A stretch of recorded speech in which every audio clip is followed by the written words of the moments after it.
January of 2009, Steve Jobs was on a brief medical leave from Apple following his liver transplant. In his absence, Tim Cook outlined his vision for Apple in what later became known as the Cook Doctrine. But who was Tim Cook, and why was he outlining a vision for Apple while Jobs was still the CEO? Tim Cook joined Apple in the spring of 1998. The company was in the middle of a restructuring process. Their operations were a mess, and they needed someone who had the know-how to make it work. Although the company had outsourced their manufacturing, they still had a large amount of inventory. This type of organization, where most of the work of the organization is accomplished through external contractual arrangements with a network of suppliers, manufacturers, and distributors, is known as a networked organization. In the Cook Doctrine, however, Cook reflects a need for Apple to keep more of their important work in-house. This contrasts with Google, which developed the Android software and allows it to be used on a variety of different devices owned by other companies.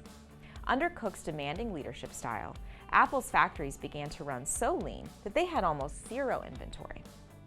During Jobs' medical leave, following his liver transplant, Cook took over the day-to-day operations of Apple. It was a taste of what was to come.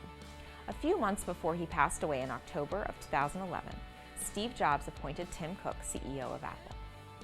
Although the two men worked closely together for years, Cook has a distinct leadership style from Jobs that was reflected in the changes that he made to how the company is run. Under Jobs, many call the organizational structure a spoke and wheel structure. While this design isn't recognized as one of the primary types of organizational structure, it reflects the considerable amount of authority Jobs had within the company. Authority answers the question, who makes the decisions? More specifically, it refers to the idea of who in an organization has the right to make the final decisions, allocate resources, and direct the work of employees. Amazon, Google, Microsoft, and Oracle have organizational charts that represent mechanistic structures, which have a high degree of complexity, formalization, and centralization.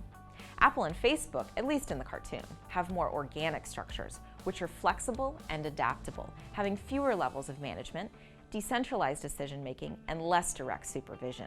The reality of Apple under both Steve Jobs and Tim Cook is more complex. There was a great degree of freedom and a certain organic nature to the company under Jobs, stemming from its startup in a garage origins. Over time, more work specialization had occurred. Work specialization refers to how tasks in the organization are broken down into different jobs. Extreme specialization occurs in factories where a worker is responsible for placing one part on a product, and only that part. For the most part, complex jobs at Apple contain many different tasks, but they may be grouped into specific departments. Departmentalization is how jobs are grouped together. There are different types of departmentalization, including by product, where everyone working on a particular product is in the same department, or by geography, when everyone for a particular location is in the same department. Apple is departmentalized by function. Another aspect of how jobs are organized lies in the formalization. Organizations can have clearly defined job descriptions, or they may be more flexible in what tasks employees can take on. Employee behavior can be heavily guided by rules and procedures, or they may have more flexibility and autonomy. Tim Cook allowed for greater autonomy and freedom, which meant the company became less formalized. What the spoke and wheel structure of Apple under Steve Jobs represents is a great deal of centralization. Centralization and decentralization refer to the amount of autonomy people within an organization have to make decisions. With Jobs at the helm, many major decisions went through him. This centralization reflects a desire to tightly control the brand and the organization. Under Cook, Apple experienced more decentralization. Cook gave teams more freedom over strategy and product development. He still gave a critical eye to decisions being made at the company, but while Jobs was known for hogging the limelight, Cook shares the spotlight with those under him. And there were quite a few people under Cook. As of July 2015, Cook had 17 direct reports.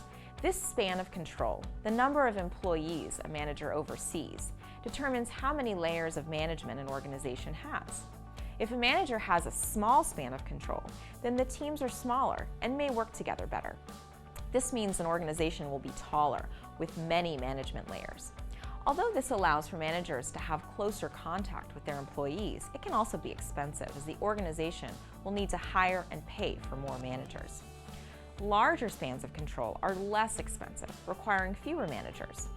This creates flatter organizations. Although it may be harder for managers to have meetings with so many direct reports, there are other benefits. Jack Welch, the former CEO of GE, noted that a flatter structure allowed employees to flex their muscles and focus on more important issues. This larger span of control also reflects Cook's decentralized approach. In every change that Cook made to the organization, he brought a different type of organizational culture to Apple. Authority was decentralized, giving more control to the people beneath him to make decisions and take on strategy. The organization no longer revolved around one person, Steve Jobs. Major leadership transition is never easy, and in corporate America, a new leader can bring many changes to the organization, even, as we've seen with Cook, to the structure of the organization itself. The structure reflects the decisions of the leader and affects the organization's culture, strategy, and ultimately their financial success.